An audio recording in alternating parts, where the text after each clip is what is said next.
Okay, welcome everyone, and welcome to Cardiff University. People who are not familiar with the university, very welcome here. Welcome back to various former students. So look forward to catching up with you properly afterwards. So this is a talk about the behaviour research group here at Cardiff School of Biosciences across the years. And it's a research group that focuses on animal behavior in changing environments. So this isn't really a lecture, it's a kind of whistle-stop tour of things that have happened across the years. But that's a theme that will crop up, and we'll have a look at the various ways in which people in the group and around the group have looked at animal behavior in changing environments across lots of different study systems. Okay, so where did it all begin? What's the origin story for the research group? Well, it all began in 1971. I was born in Brecon, up in Mid Wales, and that's been a wonderful place to be from and to go back to, and where Mum and Dad still live now. Mum and Dad are here today. Dad's the one who looks exactly like me, but a bit older. And Brecon was a great place to grow up, lots of wildlife all around, of course. And one thing that happened to me that was very positive was being sent from school on school work experience to spend 2 weeks actually following around Fred Slater, who was running the Cardiff University Field Centre up in Llysdinam in those days. So I don't know what Fred really made of this, me and my friend Jake following him around for 2 weeks. But it was a wonderful experience for us lads, having a taste of wildlife biology. And Fred taught us something called time budgeting, which is basically recording how animals, little dippers, little river birds in this case, spend their time.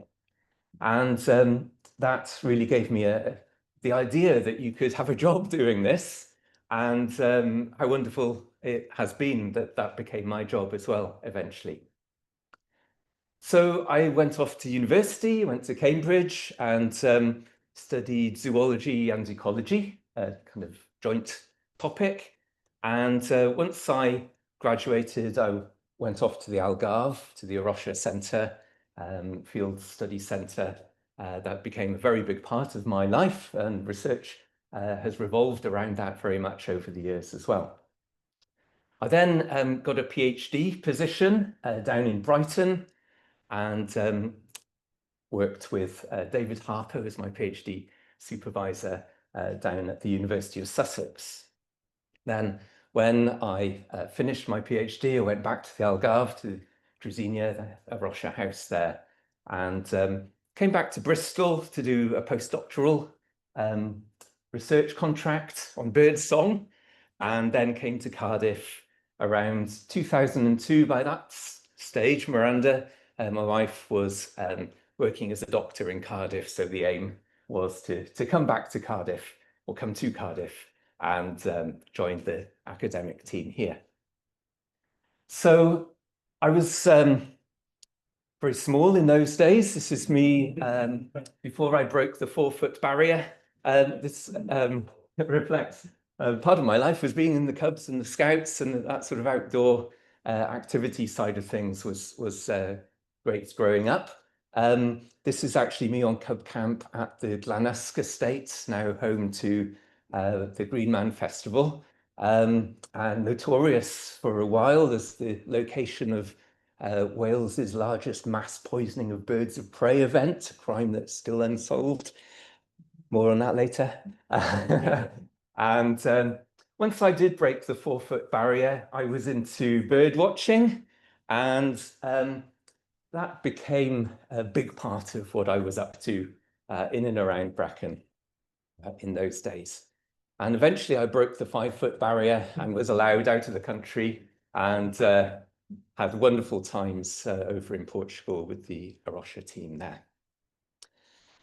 But eventually, it was great to arrive here at Cardiff University, and that's been my base and my sort of research home with wonderful friends and colleagues that I've made over the way. Oh, welcome, Jim.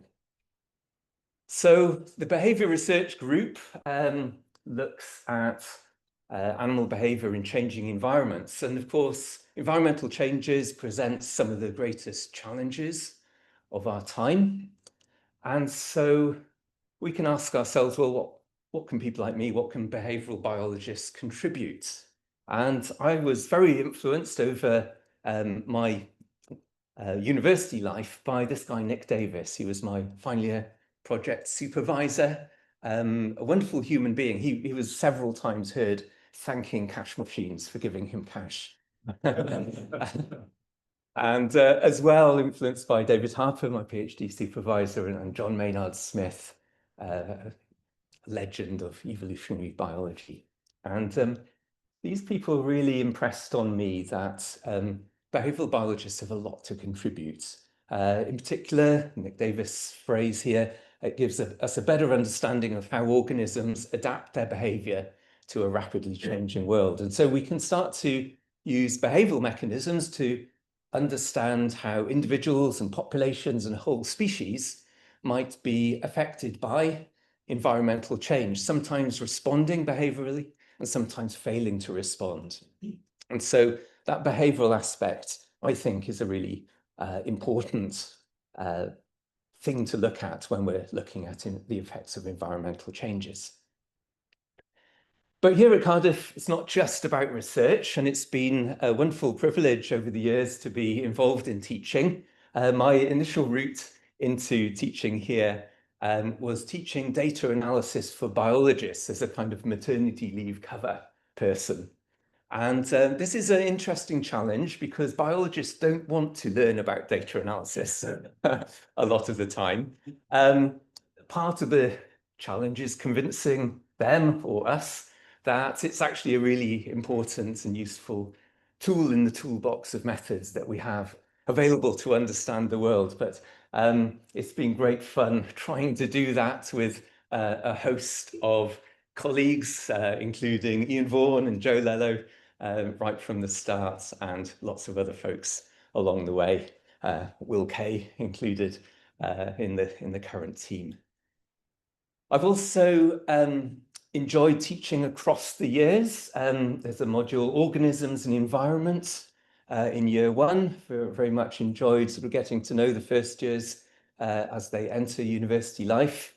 A lot of my teaching that I've enjoyed the most, perhaps, is in years 2 and 3, where students start to specialise and follow their interests, and their own ideas develop a lot.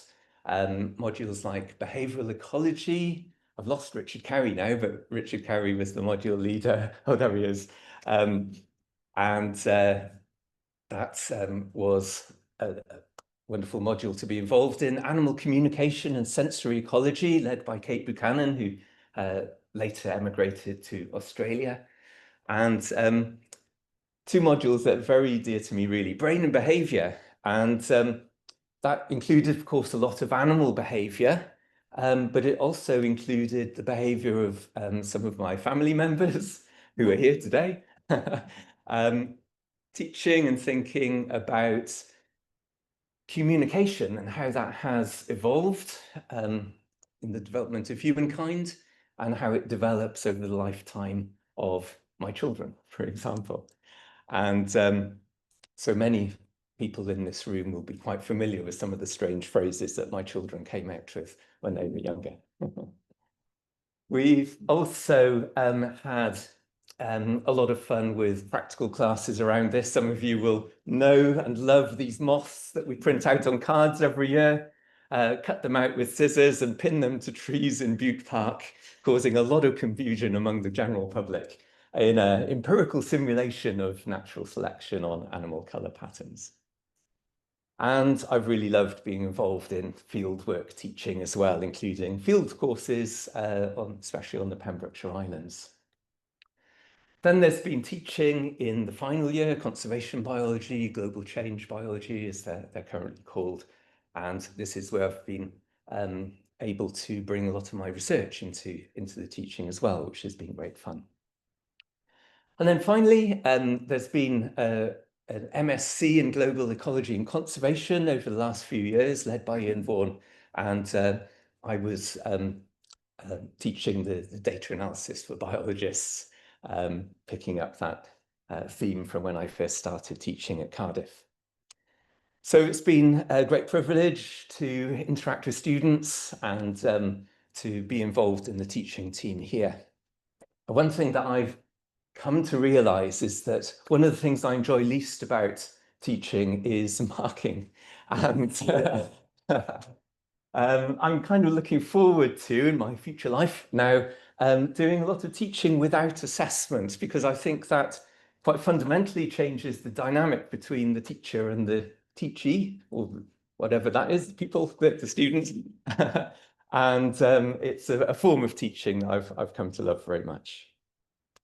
Along the way, we've had various people who have passed away. I want to acknowledge the role that Mark Jervis and Mike Bruford and Bill Simonson played in my early teaching life here as colleagues, as friends, as encouragers as well. And it's, good to recognize their importance in how I've developed as a teacher over the years. There are two other absent friends who, rest assured, are alive and well. Only temporarily absent. I think Heaven's actually upstairs on meetings.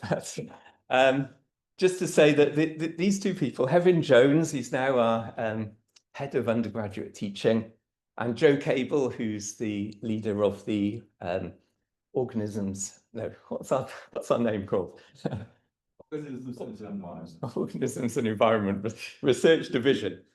Now, you couldn't wish for two kinder and more supportive colleagues, and Heaven has been my line manager and has led me carefully through some quite tough times, and I've a lot of respect for this guy and for Joe as well, as a very calm and patient leader.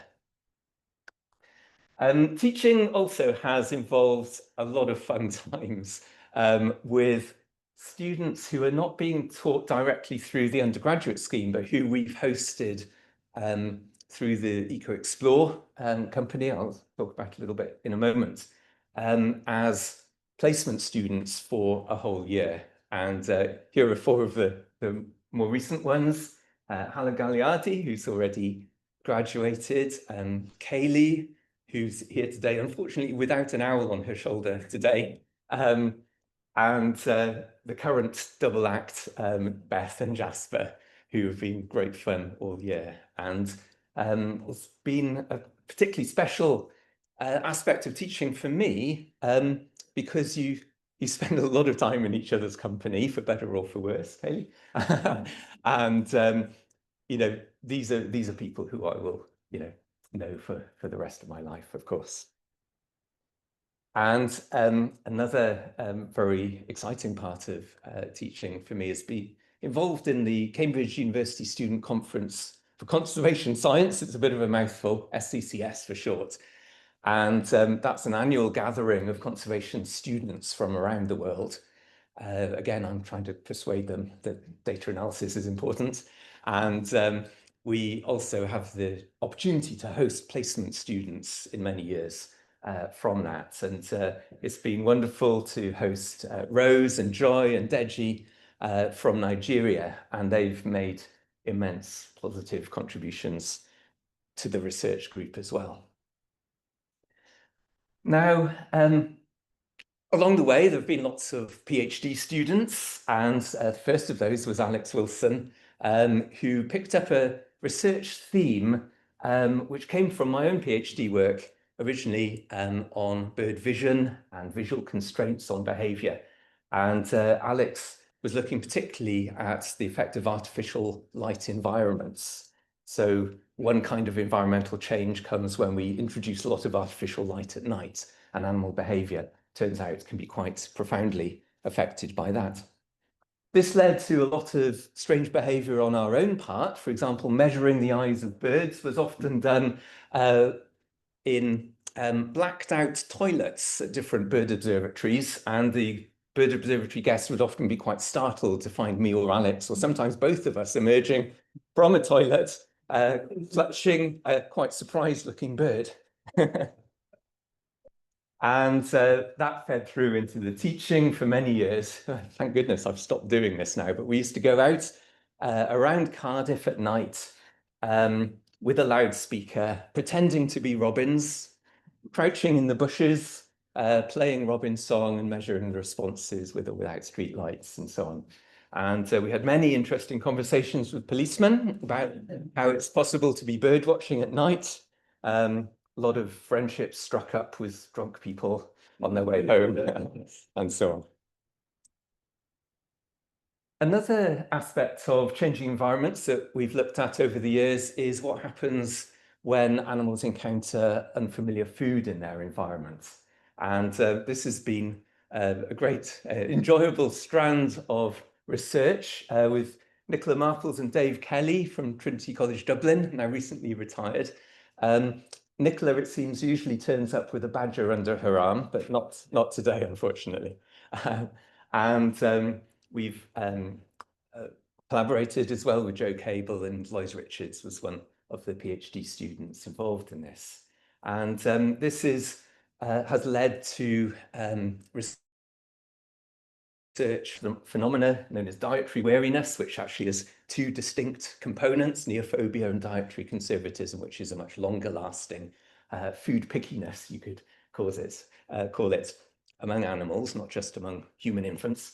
And that mechanism is a behavioral mechanism that it turns out can account for the evolution of warning colours. And so some of our research has been about the evolution of warning colours of different sorts.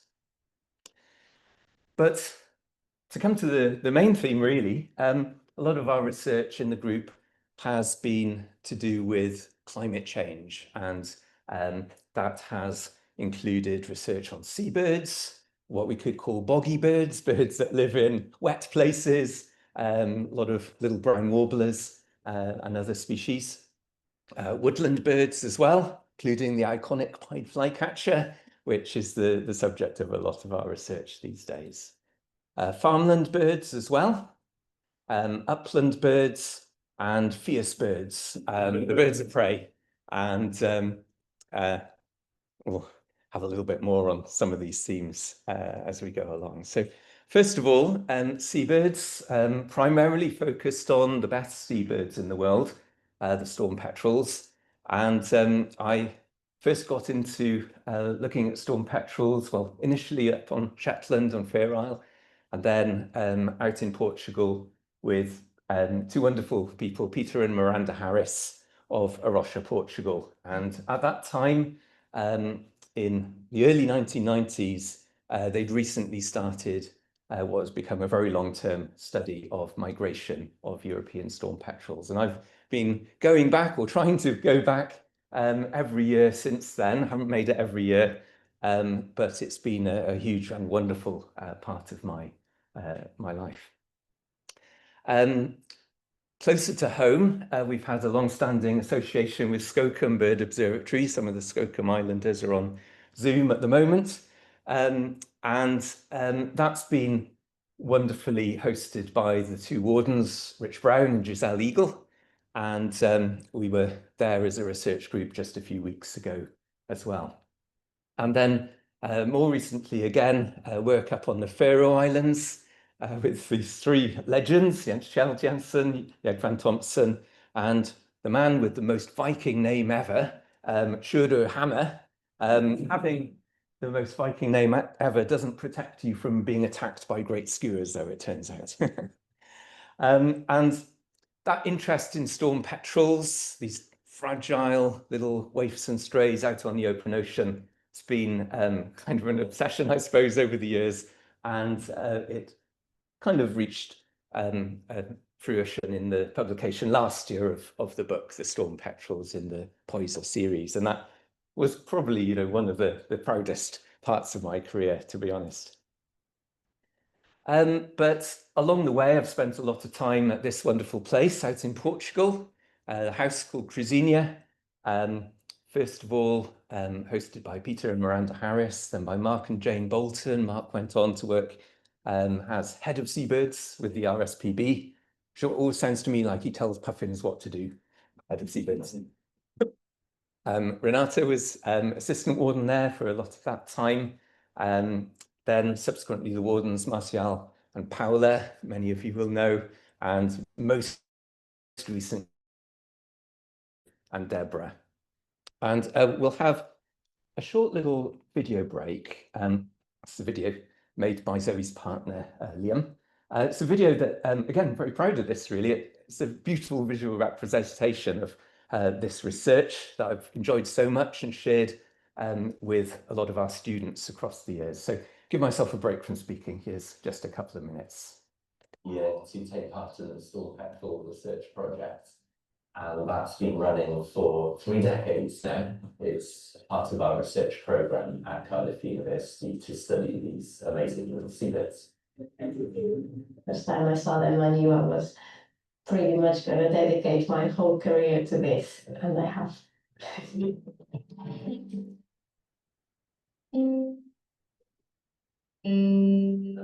It's a very special project because it's possibly the only project that studies storm petrels away from the breeding colonies. Everybody, regardless of their academic background, is very welcome.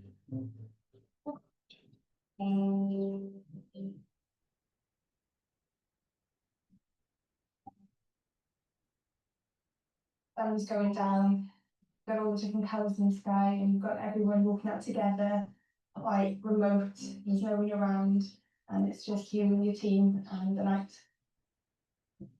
It creates this weird routine of living by night, so it easily makes this sort of team spirit around this craziness of going to a cliff every night and coming back through Baker.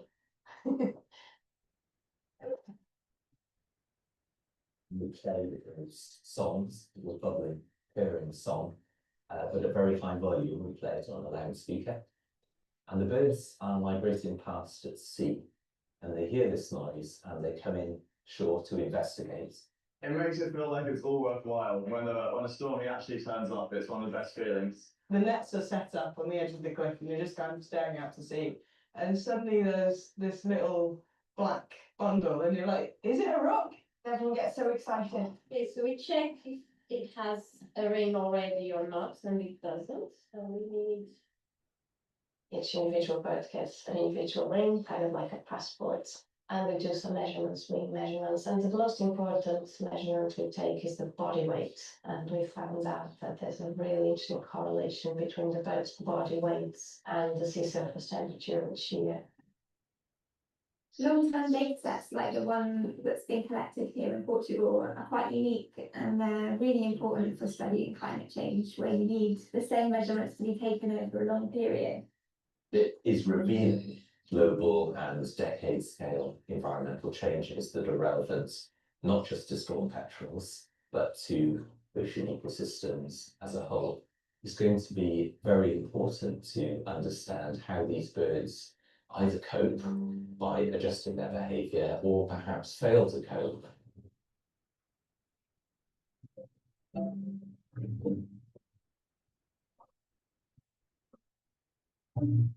For some of them, it's probably one of the best experiences they have at university, that they do feel part of my community. You're saying living birds, which are a genuine indicator of like climate change, and they're in your hand, and that makes it really, really special. It's an incredible personal encounter with a totally wild animal. It's an amazing connection to make with the natural world.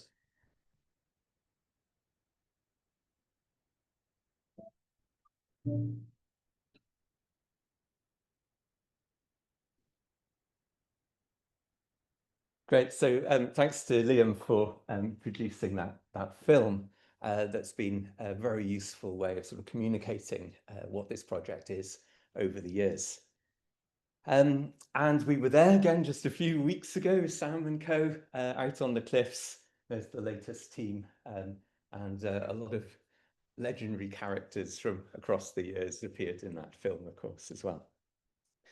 So the Storm Petrels in Portugal project is hosted wonderfully out at Cruzinha. Across the years, I've been involved primarily by Paula and Marcial, Renata, in the team. Also, other members of the team, Bebe Suarez, P, and now more recently, the new wardens, Deborah and Rui. I was struggling to find a photo of Deborah and Rui, but here they are, with Jaime and Luge, their two children as well. And having the children at Struzinia makes for a wonderful atmosphere, I think. So across the years, there have been a lot of PhD students and master students looking at storm petrels and sometimes other behaviours. At the moment, I think we're on gannets and red-billed tropic birds as well. And lots of themes developing there: migration behaviour, at sea movements, little GPS tracking devices these days, a real revolution in how we can study seabirds. Diet, which was Renata's PhD topic and developed by others as well subsequently. We've got a stream of work at the moment on seabird vocalizations, which is great to see. Genetics and mate choice has been part of that picture as well. Disease and parasites, including avian influenza at the moment in the gannets of Grassholm Island. And lots of work, of course, on responses to environmental change. And something that's pleased me a lot over the years is how our research has been increasingly conservation focused, I would say. That it's not just pure behavioral research for the sake of it, because behavior is interesting inherently, but again, it's trying to use these behavioral insights to understand and address conservation issues.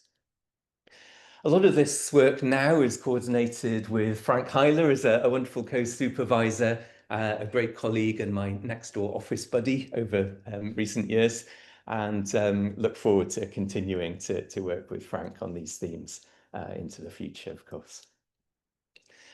Let's have a little think about boggy birds. Some people would say these are just little brown jobs, but Jim Bafidis, Sarah Davis, and others have shown us otherwise in terms of their responses to environmental change. And that's been work carried out partly in Wales and sometimes in Spain by Sarah. But for several years, we had the wonderful opportunity to go over to Senegal to study the birds in their winter quarters. In some senses, as I often say, these are Welsh birds that come to Wales to breed, but in an important sense, they're African birds that visit Wales for a short period of time each year. And so understanding environmental change in Africa and how that can contribute to population mediated again by the bird, important theme for us. That was partly facilitated by the translation abilities of Jez Smith. Turned out to be fairly limited, perhaps, but better than my French anyway. But also we were very fortunate to work with a Senegalese PhD student, Kadi. Dear Kadi managed to tolerate the antics of various Welsh biologists in the Jude National Park over several years. And other people came and joined the project, including Richie Howells here, another great character from the department. We've also had research themes on farmland birds. Jen Stockdale looked at the diet of farmland thrushes and how the environments in which these birds live has an impact on their ability to rear their chicks. And then Rich Facey, a great friend and long-term participant in the research group, did his PhD on the barn swallows that breed in Cardiff Riding School. And that was done part-time while working for Natural Resources Wales. And if you want to hear about the challenges of doing a part-time PhD, Rich will be available in the pub later, I'm sure. And Adam Seward did his PhD on northern wheatears, who make some of the longest transoceanic migrations of any songbirds. Adam was apparently based at Cardiff University, but he hardly spent any time here because we designed his PhD so that he spent most of his time on Fair Isle in Shetland. When he wasn't on Fair Isle, he was in Senegal chasing wheatears, and one year he also spent some time in Greenland as well. So every time he came back to Cardiff, we had to sort of reintroduce him to the rest of the group. And also birds of the uplands include nightjars, and good to see Mike here at the back. And again, Mike combined his PhD studies with a huge amount of very effective conservation work in these areas as well. And yeah, just a really impressive combination of things going on all at once.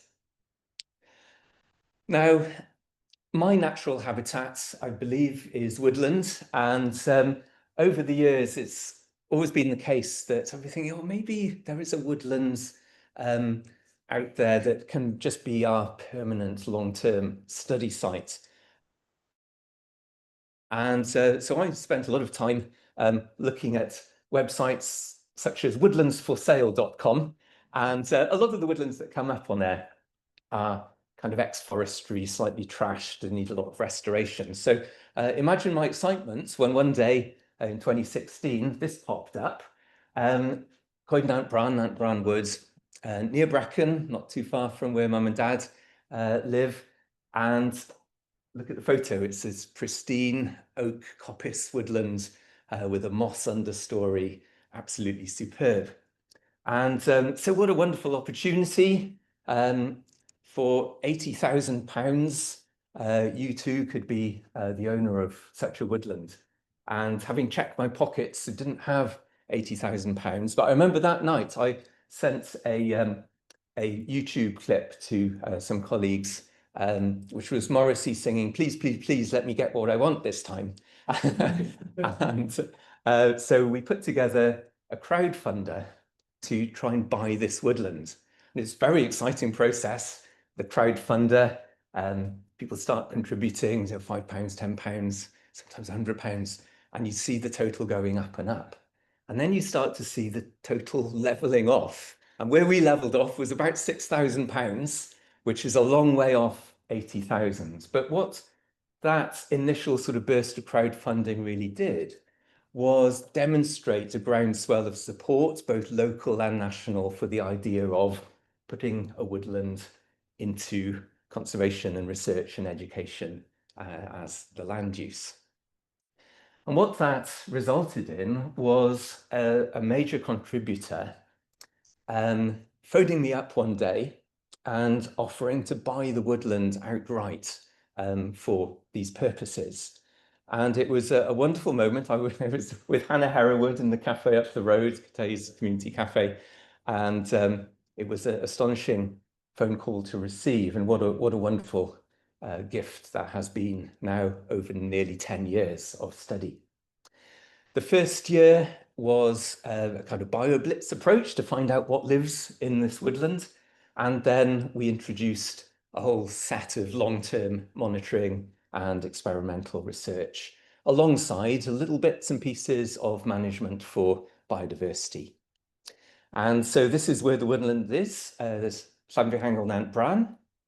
There you see the city centre.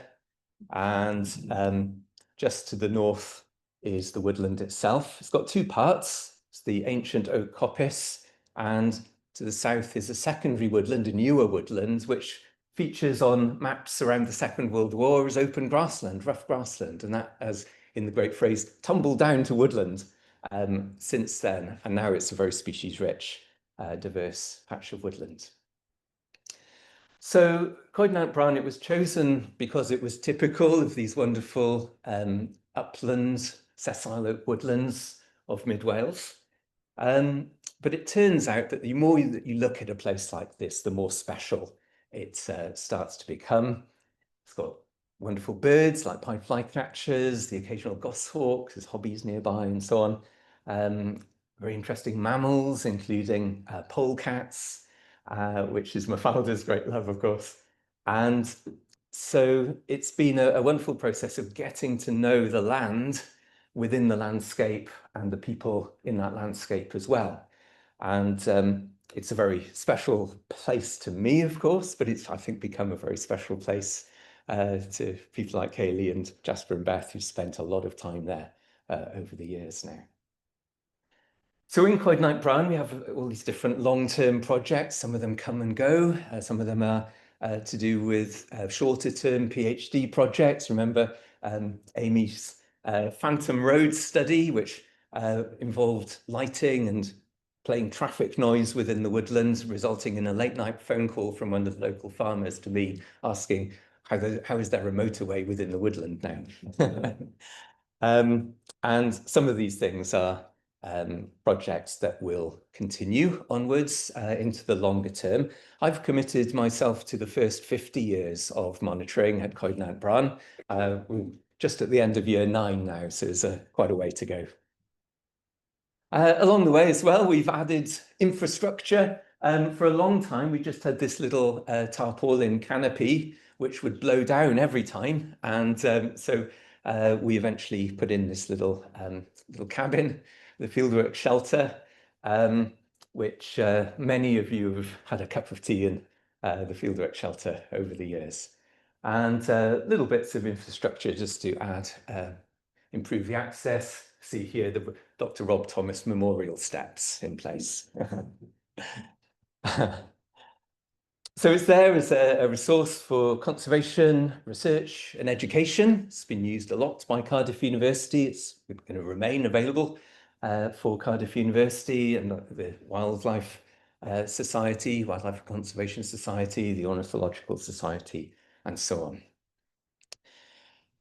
Our research in the woodland has focused on pied flycatchers, but sometimes including the other special upland woodland birds, redstarts and wood warblers, and lots of research around the idea of trophic mismatches. What happens when the climate change shifts the timing of biological events? And that can cause problems, for example, in having the supply of caterpillars available at the right time for these birds to be feeding to their chicks.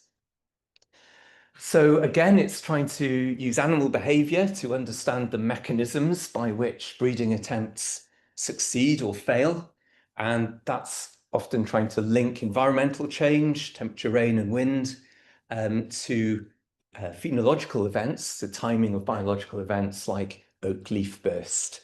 And this is a fundamental part of the system that influences the timing of bird breeding, things like clutch size, hatching success, the rate at which birds can feed caterpillars to their chicks, and ultimately the success or failure of the breeding attempts. And so we've got 9 years so far of this data, and the plan is to continue that very much on into the future. MSc students among you will either love or hate this data set. Of course, it's one of the courseworks that are set. And again, we just supplied the latest version of that with the 2025 data for the next round of coursework. This has involved my hobby as well, measuring oak leaves with very high-tech equipment, a 15 centimetre ruler.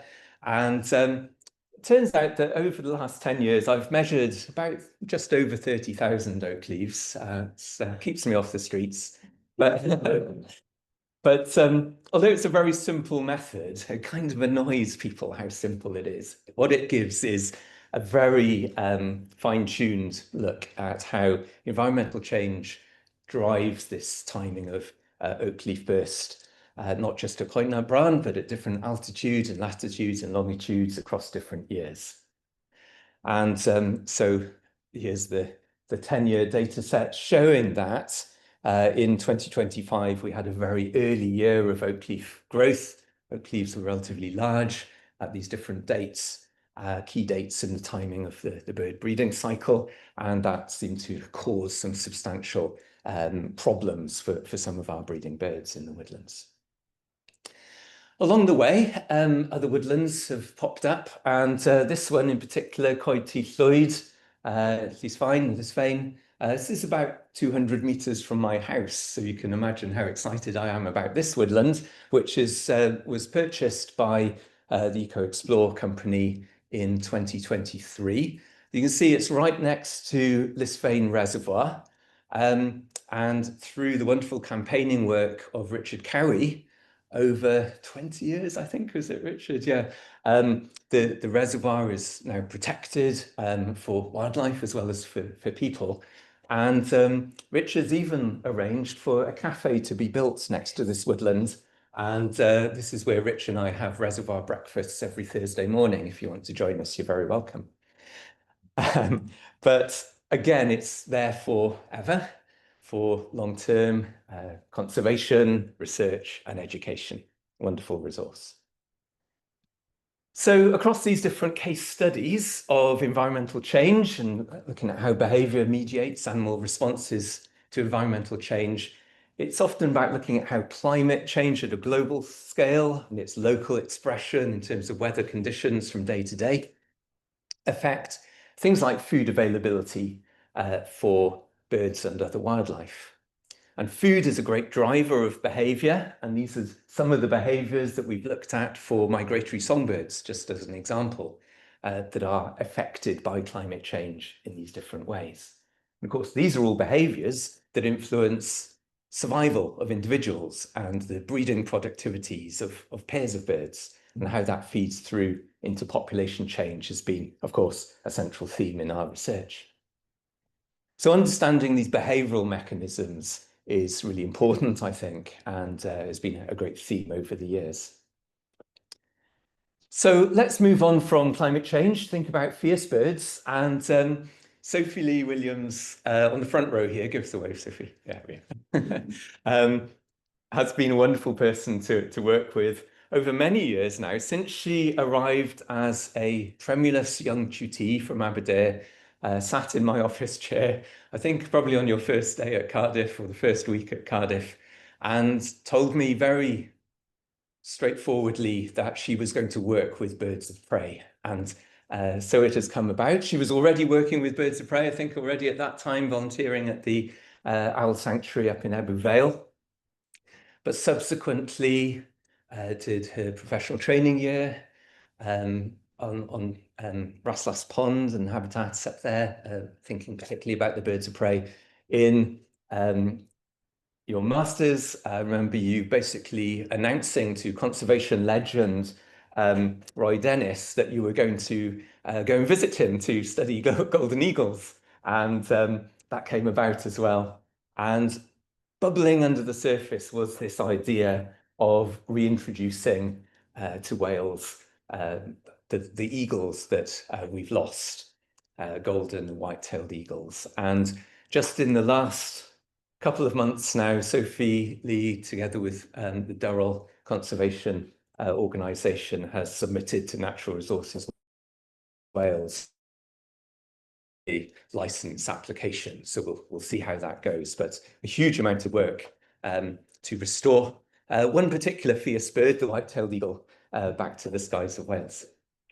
That became Sophie's PhD work, and that now has been taken up by Lucy Rowley, another long-term friend of the research group who's done all sorts of work with us over the years, including supporting the woodland work very much.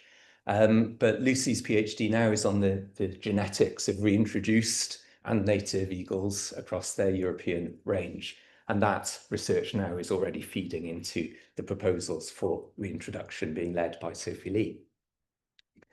Other fierce birds are very much on the list, and diet and spatial ecology of peregrine falcons. We've been sort of involved in that over the years, and work by Jez Smith a little while ago now. But very much active research these days is being done by Ed Druitt. Ed is based at Bristol University, but is part-time PhDing with me as co-supervisor here at Cardiff.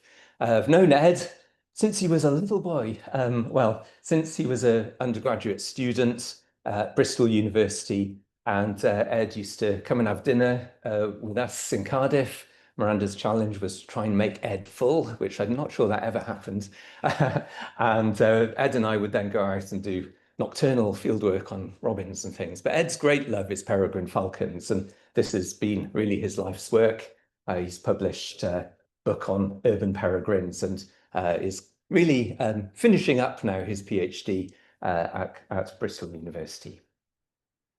We've also had master's research on birds of prey, including Georgia Isted studying ferruginous hawks in the United States.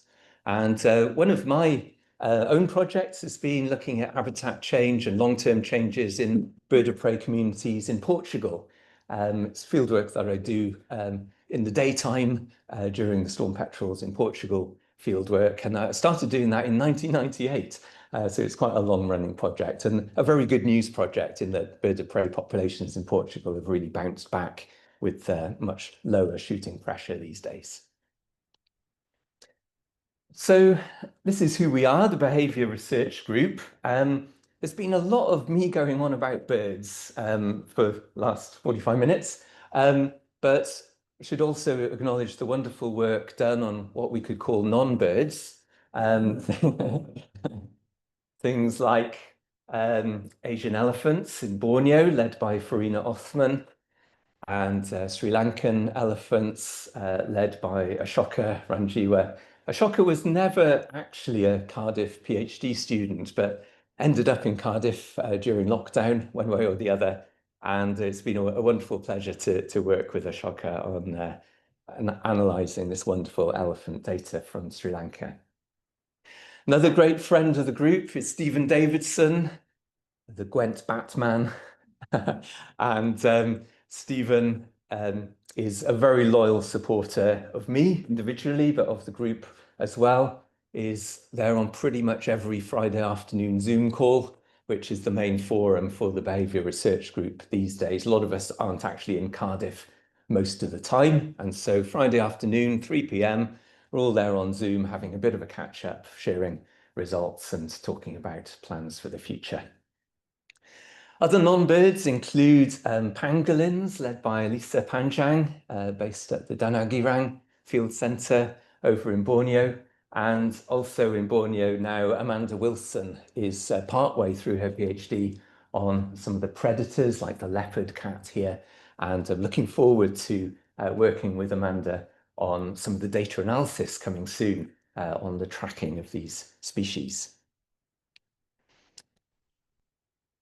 Along the way, I've been not just researching and teaching, but I've been involved in the union work, and that's perhaps come from difficulties at work, but it's actually been a great joy to me to be involved in the union. First of all, as an ordinary member, and joining in with picket lines and things, then becoming the workload rep for the School of Biosciences, partly selfishly to address mechanisms that I was finding particularly difficult myself. Then, more recently, I've been the environmental officer for biodiversity, and that's now shared with Will Kay, who is doing a fantastic job of sort of taking up the mantle of this union work in bioscience and beyond. And that led to also being involved in the Cardiff UCU Executive Committee. And the branch chair is sitting here, Renata, when she's not studying seabirds or analysing dentistry data, is the branch chair for Cardiff UCU. And what a wonderful friend over the years and colleague and union leader as well. So, as you know, I love a good picket line, and this is my favourite placard, perhaps, because it speaks directly to what I see as one of the fundamental issues to be addressed. So, to sum up, well, where next? What next? And my family have been saying, well, Rob, what's going to happen? What are you going to do when you wake up in the mornings? And so I've been saying, well, why do you think I'd be waking up in the mornings? I think maybe early afternoon might be appropriate. But no, it's time to move on from the university, and I've got a lot of plans. But the first plan is to run away and hide for a week. And so said to Miranda, well, where can we go? And she said, well, sky's the limit. So taking seriously that sky is the limit, we look at the geographical location of Skye in relation to Cardiff, and can take the northern coastline of Skye as the limit. You see that also intersects with North Uist, and pushing the limit slightly, if we look at Berneray Island, which is technically connected to North Uist by a causeway, that's where we'll be hiding for the next week. Don't try and contact us. But I think it's just going to be important to have that sort of break moment before picking up new things in the future. So yeah, short break on the Outer Hebrides, which I'm very excited about. There may be seabirds involved, I'm not sure. I'll then go and join Ben Porter and team up on the Faroe Islands, which has been another challenging place to be involved in for all sorts of reasons, physically challenging as much as anything else, but a very thought-provoking place to spend time engaged with the community there as well. I'll then be doing a mini tour of PhD and MSc vivas, places as exotic as County Cork and Pontypridd. So and the plan is to be spending some more time in the woodlands, and various plans revolving around that as well. Longer term, the aim is to keep many of the long-term monitoring projects going by various routes, including continuing my association with A Rocha in Portugal, and the wonderful reading and writing and thinking and doing week that we have every year on Skocum Island as well. But I have been looking at alternative jobs. I tried out as a postman, and to be honest, the first letter that they handed to me, I looked at and thought, this really isn't for me. Thank you very much. Also, well, I lost my job, frankly, at the helium balloon factory. The boss said he didn't like to be spoken to in that tone of voice. I also, I tried out at the fancy dessert factory, but they had to let me go due to lack of flexibility. I couldn't make Sundays. But fortunately, the payouts was in the hundreds of thousands. And, but I'm thinking of being a litter collector now for the council. They don't offer any training, but apparently I can just pick it up as I go along. But thankfully, that's the end of those jokes now. But the point to be made here is that what we do in our work is it kind of becomes who we are. And so it's an interesting challenge now to think, if I'm not Rob Thomas, the Cardiff University lecturer, who am I exactly?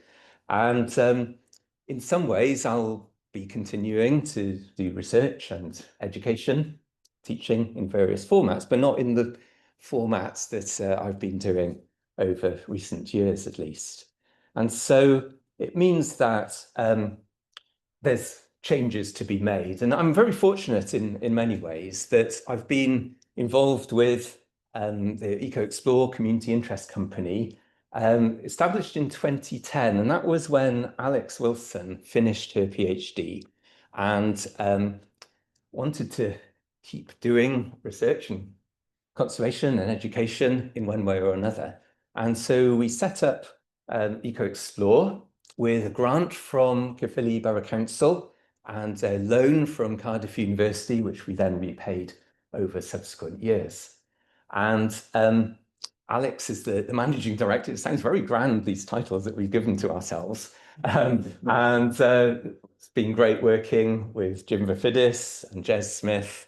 And for 5 years also, we had Sarah Morgan as our education officer. Now, Sarah then went on to be visitor officer on Flatholme Island and now has secured a long-term position with the Wildlife Trusts up in Brecon. So I'll look forward to continue to working with Sarah into the future. But if I was to sort of invent my own job role going forwards, it's perhaps useful to phrase it as using research and education to facilitate conservation in Wales and nationally, internationally perhaps. And that kind of fits with the Eco-Explore three-pronged remit of research, conservation and education. That gives me some very definite next things to do. One of the products that Eco-Explore has produced over the years is this little stats guidebook. Again, you might love it or hate it. You're supposed to love it. It's known by our family as the world's most boring book. It's basically a technical manual, really. And it's due a big overhaul and an update. Last edition was in 2017, so it's these things change over time. So I'll be spending time updating the R guidebook. And we also run data analysis courses through Eco-Explore, and we'll be picking up those over the autumn. With a couple in the diary already to be starting to prepare for. I'll have my little MSc and PhD Viva World Tour coming up. And I'm looking forward to doing a bit more writing. Llangorse Lake is an important location in my own history. Grew up birdwatching there. Miranda grew up in Llangehangel Talyllyn on the western shore of Llangorse Lake. We got engaged in a rowing boat on the lake and did all my birding training there. And so I've been enjoying reading and doing a little bit of writing now on the human and natural history of Llangorse Lake. Importantly, with no deadline attached. That was the stressful bit about the Storm Petrel book. So the idea is just to take my time and write about it and see what happens. I'm looking forward to having a bit more time for art and illustration, and that might come into the book as well, of course. Woodland management is my natural habitat, and so I'll be enjoying spending time at Coed Llwyd and Coed Nant Bran as well. And also, I hope being a little more involved in some of the conservation organisations that I'm a trustee of. Currently, for example, the Initiative for Nature Conservation Cymru, which does a lot of reserve management and advising farmers on land management on their own land. But it also has a campaigning streak, which appeals to my awkward nature in some ways. And they've got a very interesting development just about to come to fruition on investigative journalism looking at environmental issues. I'm also a trustee of Craig Rhondda, Treherbert, which is a Christian organisation, one partner organisation of the Arosha conservation organisation that I've been involved in for a lot of my life now, a lot of my career, especially, and based at a house in Treherbert that's been generously made available to us by Geraint and his wife Meryl. Geraint is here today. Thank you for coming, Geraint. And I'm also hoping to become involved in more tangible ways, perhaps, in supporting some of the conservation and research being done. Wonderful work by Arosha in the UK, in Portugal, and internationally as well. And I look forward to having lots of conversations around some of these developments. And hopefully there will be some Eagle reintroduction work going on in the future, depending on the current license application. And it'd be wonderful to see what happens with Sophie Lee's team going forwards. And who knows, there may be white-tailed eagles in South East Wales before too long. So it's to be continued. Thank you for coming along today and supporting me. I really do appreciate seeing you all here. Look forward to chatting more with some long lost friends in the audience as well. And great to see you back here. Everybody is welcome at the Macintosh pub. We'll go straight there essentially after this. It's up in Cathays, just follow the line of people if you're not sure where it is. Everybody's very welcome. And just to end by saying what a wonderful privilege and honour it's been to be teaching and researching here at Cardiff University. It's been tough times, but there's been a lot of very enjoyable times with wonderful colleagues and wonderful students. And I've got a lot of friends for life, I know, that I'll enjoy staying in touch with across the years. So see you down the road, or see you up the road at the Macintosh pub. And thanks as well to all the Zoomers online, include Zeev as well. And that's it from me. Thank you.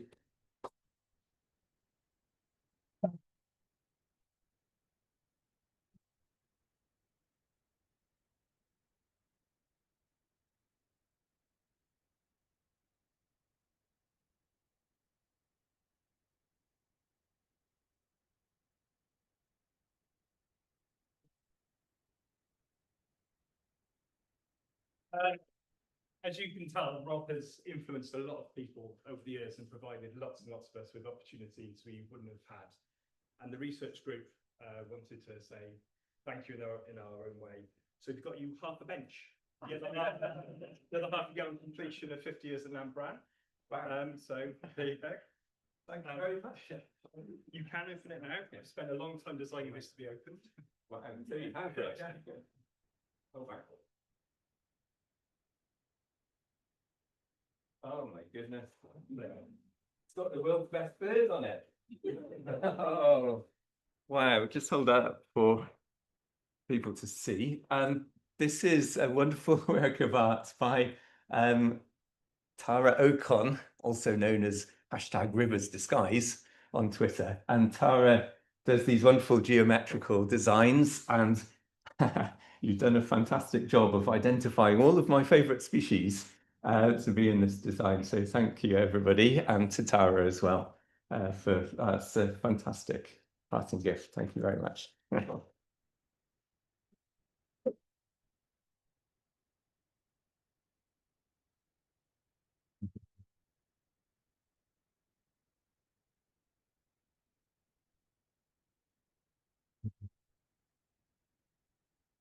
So to the pub.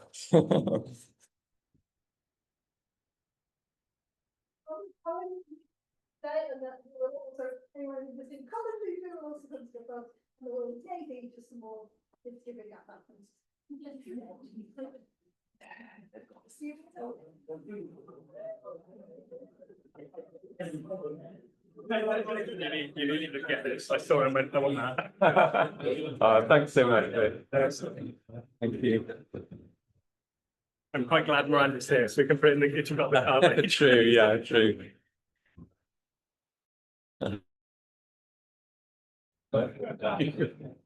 Okay, so you're gonna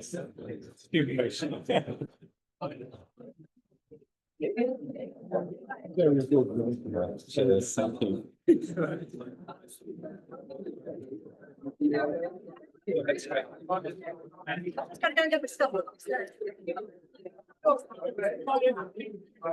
How you feeling now?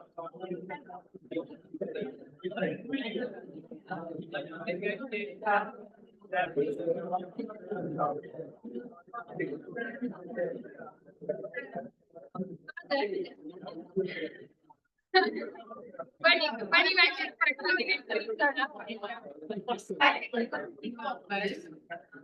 I thought, yeah, if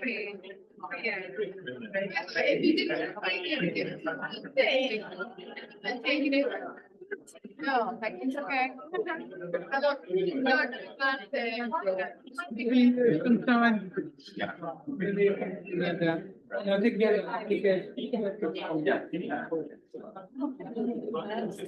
Best way of getting